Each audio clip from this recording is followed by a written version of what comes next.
propre commission. Je donne la parole maintenant à Rudy Sall qui va s'exprimer pour le groupe de l'Union des démocrates et indépendants. Merci, Monsieur le Président, Madame le rapporteur.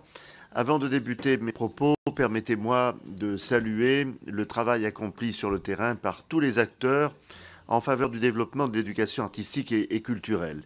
Depuis ces 30 dernières années, notre pays relève le défi de l'accès de tous à l'éducation et au savoir. Et nous avons chacun pour ambition que les enfants découvrent et se forment au champ des arts et de la culture.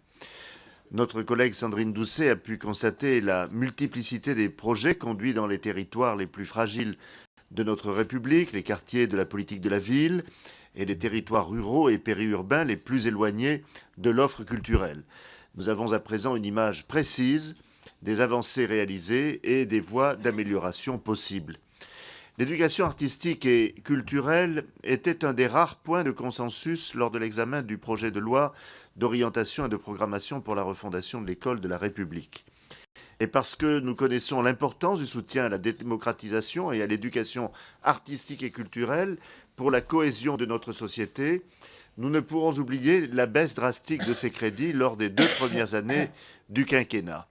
À présent, l'enjeu, et vous l'avez bien défini, est d'améliorer le pilotage et la coordination au plus près des territoires avec l'ensemble des acteurs concernés en s'appuyant notamment sur le parcours d'éducation artistique et culturelle.